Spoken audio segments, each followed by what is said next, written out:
क्या किसी इंसान के पास कोई दैवीय शक्ति हो सकती है? यहाँ आके भी हमको चैन की जिंदगी नहीं रहने दे रहा है। जब वो मारना ही चाहता है तो हम मर लेंगे। क्या कोई दैवीय शक्ति किसी इंसान को शैतान बना सकती है? 10-10 आदमी उसको नहीं संभाल सकते हैं साहब। जिस टाइम उसके वो बैठ जाता है 10-10 आदमी नहीं संभाल सकते। जो मर्जी है वो कर देता है, फिर उसको कुछ नहीं होता। क्या कोई इंसान इतना शक्तिशाली हो सकता है कि दूसरे इंसान उससे डरकर भागने लगे? क्या आदमी वहाँ जाके पता नहीं क्या भय हो जाता है उसके सामने जाते ही कि आदमी हिचकिचा जाता है, कुछ नहीं बोल पाता उसके सामने। नहीं, विज्ञान और तर्कशास्त्री इन बातों को नहीं मानते। लेकिन अगर ये सब कुछ मुमकिन नहीं है तो फिर वो कौन है?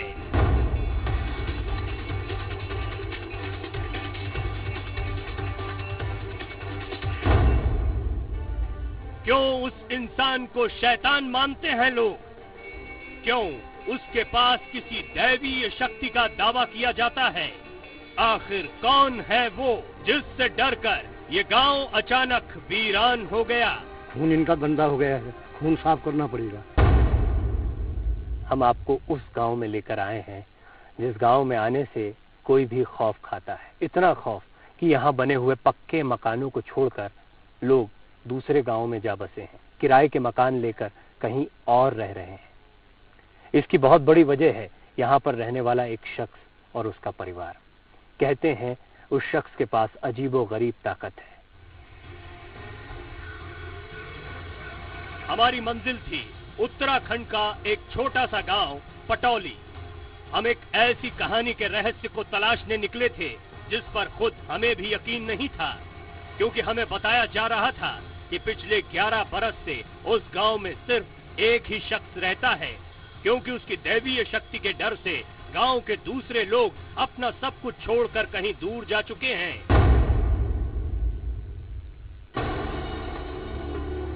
हम उस शख्स से मिलना चाहते थे जिसके शैतान होने का दावा किया जाता है। हम उस शख्स से बातचीत करना चाहते थे जिसकी शक्तियां पूरे गांव के लिए दहशत बन गईं। लेकिन उससे पहले कुछ ऐसे लोगों से मिलना जरूरी था जो पटौली गांव के साथ साथ उस शख्स को भी करीब से जानते हैं। ऐसे ही एक शख्स से हमारी मुलाकात हुई पटौली गांव के करीब 30 किलोमीटर पहले लोहा घाट में। कुछ इस तरह की शक्ति उत्पन्न हो जाती थी कि वो किसी को फिर देखते ही नहीं थे अपने सामने में। सारा गांव जो है आज की डेट में खाली हो गया। गांव वाले जाना चाहते हैं, बसना चाहते हैं, लेकिन कहीं न कहीं पर उनके ऊपर बहुत सारा भय व्याप्त है। आखिर ये सब कुछ कैसे हो सकता है? इंटरनेट के दौर में ऐसी कहानियां कई सवाल खड़े कर रही थी कि क्या वो शख्स सिर्फ शैतान होने का ढोंग कर रहा है? क्या उस शख्स का शैतान होना सिर्फ लोगों का वहम है? ऐसे तमाम सवालों के बीच पटौली गांव के एक टीचर से हुई जो उस दौर के गवाह थे जब गांव के लोग उस शैतान के डर से एक एक कर अपना घर बार छोड़कर भाग रहे थे। कल्याण सिंह जी के ऊपर देव बाधा का एक प्रकोप हुआ। उनके ऊपर एक आत्मा आई और उन्होंने गांव के सारे लोगों को यहाँ से भगा दिया और उस आत्मा की वजह से गांव के लोग पीड़ित थे। पटौली से चंद किलोमीटर दूर एक और गांव मानडुंगा। पिछले एक दशक में गांव की रिहाइश अचानक बढ़ गई। ये वही जगह है जहां पटौली में रहने वाले दर्जनों परिवार अपना सब कुछ छोड़कर बस गए। हम जानना चाहते थे कि आखिर लोग एक इंसान से अचानक क्यों डरने लगे। क्यों ये दावा होता है कि पटौली गांव के उस शख्स के पास दैवीय शक्तियां हैं। आखिर वो शख्स ऐसा क्या करता है कि लोग उसे शैतान समझते हैं? हमें इन सवालों का जवाब मिला मानडुंगा गांव के प्रधान से। जैसे उसके सामने जाते यहाँ से आदमी हिम्मत जुटा के जाएगा कि हम तो आज जो है वार पार कर देंगे, या तो वही रहेंगे गांव में या वही रहेगा या हम ही रहेंगे। फिर भी आदमी वहाँ जाके पता नहीं क्या भय हो जाता है उसके सामने जाते ही कि आदमी हिचकिचा जाता है, कुछ नहीं बोल पाता उसके सामने। हमें बताया गया कि पटौली गांव के उस रहस्यमयी शख्स का नाम है कल्याण सिंह, जो देखने में किसी आम इंसान जैसा है, जिसकी बोली, जिसकी कदकाठी, सब कुछ किसी आम इंसान की ही तरह है। लेकिन लोगों का दावा है कि उस पर अचानक किसी देवता की शक्तियां सवार होती हैं। वो शख्स अचानक बेकाबू हो जाता है, इतना बेकाबू कि 30 आदमी मिलकर भी उसे रोक नहीं पाते। वो थोड़ी करता है, वो जिस चीज है ना वो करती है। 10-10 आदमी नहीं संभाल सकते, जो मर्जी है वो कर देता है, फिर उसको कुछ नहीं होता है। हमारे लिए अब भी ये बातें सिर्फ लोगों का वहम थी।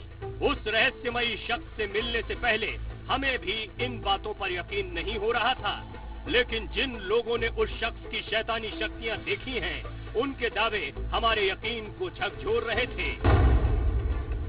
कुछ ऐसे लोग जिनके आशियाने आज भी पटौली गांव में मौजूद हैं, जो अपना घर बार छोड़कर किराए के मकानों में रह रहे हैं। लोग इधर उधर हो गए सारे, कोई कोशिश तो कर नहीं रहा है वापस आने की।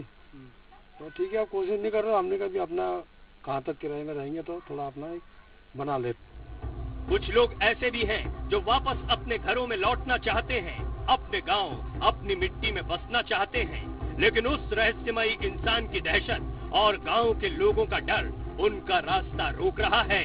पुलिस ने तो वही बोला कि भाई हमारी तो कुछ नहीं चलती है, देवी देवताओं से पूछो। आप देवी देवताओं से पूछ रहे हैं, अब ये देवी देवताओं के पास क्यों जा रहे हो, भूतों के पास जा रहे हो, कहते हैं वो लोग। हर तरफ बस वही कहानी, हर जुबान से सिर्फ उसकी शैतानी शक्तियों के किस्से। आसपास के गांव में भटकने के बाद अब उस रहस्य को तलाशने का एक ही रास्ता है कि हम अपनी टीम के साथ खुद उस गांव का दौरा करें, अपनी आंखों से देखें कि अगर वो शख्स सिर्फ एक आम इंसान जैसा है तो उसके पास दैवीय शक्तियों के दावे क्यों किए जाते हैं। उस शख्स से मिलने, उसकी शक्तियों को कैमरे में कैद करने, उस शख्स से कहानी के दूसरे पहलू को समझने हम निकल पड़े पटौली गांव की ओर।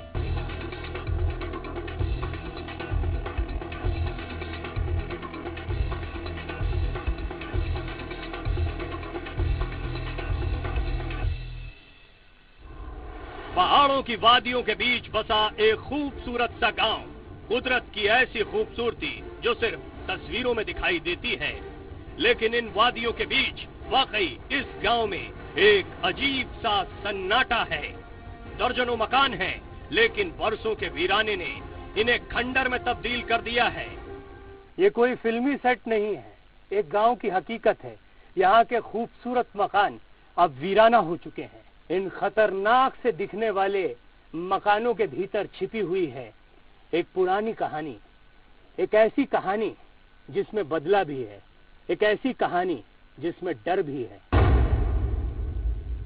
घरों को बहुत सपनों के साथ बनाया गया था। ये ऐसा नहीं कि बहुत पुराने मकान हैं, बहुत ताज़ा नए बने हुए मकान हैं, मजबूत मकान हैं, बहुत खूबसूरती के साथ बनाए गए मकान हैं। यहाँ अलमारियाँ, बर्तन, अब भी कुछ चीज़ें यहाँ पर मौजूद हैं। और आप देख सकते हैं कि ये छत भी बहुत पुरानी नहीं है, अभी हाल ही में ऐसा लगता है कि इसे पेंट किया गया है। एक बात बहुत साफ है कि हाल के दिनों तक लोग यहाँ पर रहते रहे, लेकिन शैतान का डर इनके मन में इतना बैठा कि ये लोग अपने घरों को ऐसे ही छोड़कर यहाँ से चले गए। इस गांव के वीराने इन मकानों की हालत को देखने के बाद हमारी बेकरारी बढ़ती जा रही थी। हम उस शख्स से मिलना चाहते थे जिसे इस वीराने का असली जिम्मेदार माना जाता है, जिसके पास कुछ देवीय शक्तियों का दावा किया जाता है। उस शख्स के पास जा रहा हूँ जिसके बारे में सारी बातें अभी तक आपने सुनी है, और अब हमारी उससे शायद मुलाकात हो और बात हो। हम आपको दिखाते हैं क्या है यहाँ की हकीकत। इस गांव में कुछ देर भटकने के बाद ही हमें इस मकान में कुछ हलचल सुनाई दी और हमारे सामने था कल्याण सिंह, यानी वही शख्स जिसे गांव के लोग शैतान मानते हैं। हम नहीं जानते थे कि मामूली सा दिखने वाला ये शख्स इतना खतरनाक हो सकता है।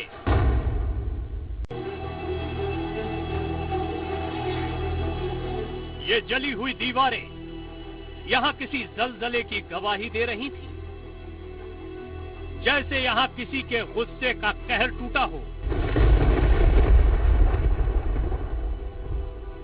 हमें बताया गया कि कुछ वक्त पहले तक ये गांव का मंदिर था। गांव के लोग यहाँ पूजा करते थे। लेकिन आज मंदिर की दीवारें खंडर की शक्ल ले चुकी हैं। कुछ बचा है तो बस ये शिवलिंग, जिसे कोई नुकसान नहीं हुआ। मेरे पीछे आप जो तस्वीरें देख रहे हैं वो कोई बहुत पुराना खंडर नहीं है। कुछ सालों पहले तक यहाँ पर एक भव्य मंदिर हुआ करता था। इस मंदिर में भगवान शंकर की पूजा हुआ करती थी। घंटी का नाद सुनाई देता था, शंखनाद सुनाई देता था।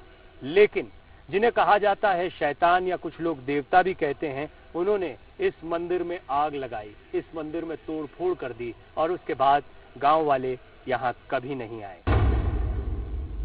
उनके ऊपर कुछ ऐसी ताकत सवार हुई जिससे उनको आदेश हुआ या जो भी हुआ, इसमें आग लगा दी उसमें मंदिर में।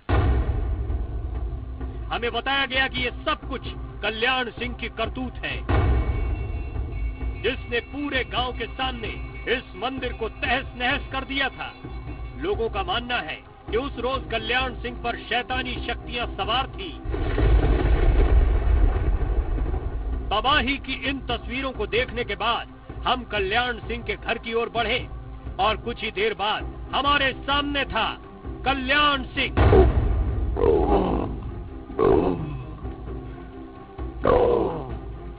यानी वही आदमी जिसके पास दैवीय शक्तियों का दावा किया जाता है, जिसे शैतान समझकर गांव के लोग अपना सब कुछ छोड़कर कहीं दूर चले गए हैं। इस शख्स को देखकर हमारे जहन में भी कुछ वही सवाल थे जो इस वक्त आपके दिमाग में होंगे कि साधारण सा दिखने वाला आदमी इतना खतरनाक कैसे हो सकता है।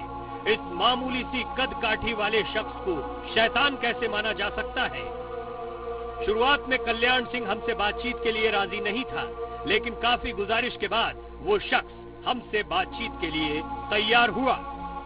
इससे पहले कि हम उस शख्स से बातचीत शुरू करते, वो कुछ अजीब सी आवाजें निकालने लगा।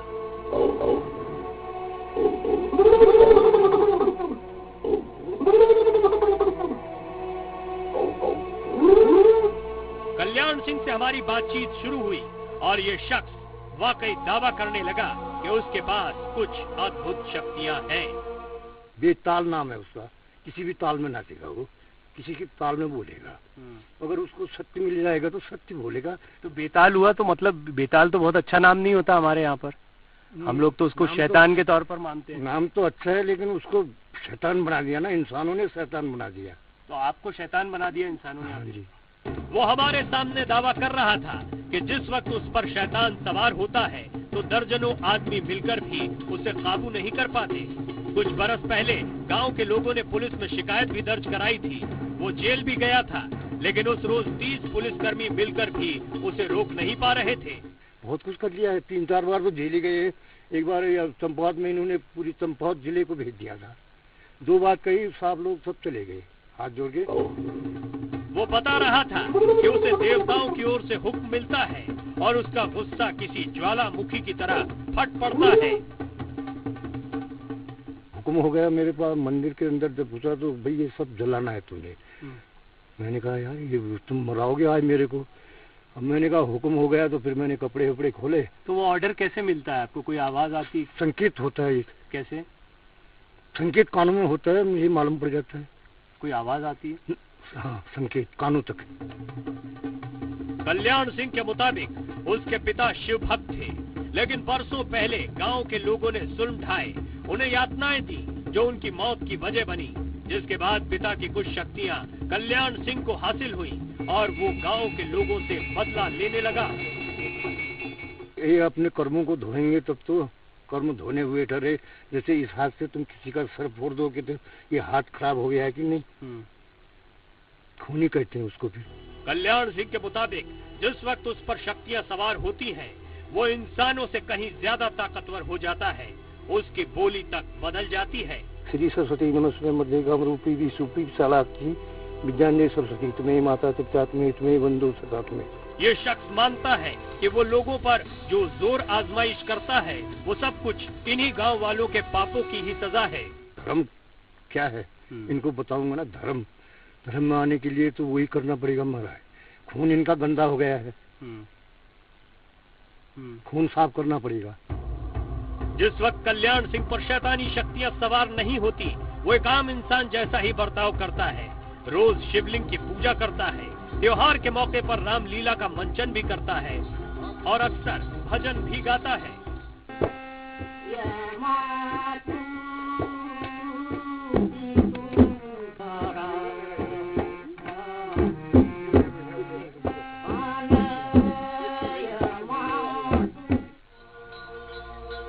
हमें बताया गया कि अक्सर शाम के वक्त कल्याण सिंह पर वो शक्तियां सवार होती हैं, लेकिन उस शाम हमारे सामने ऐसा कोई वाकया नहीं हुआ।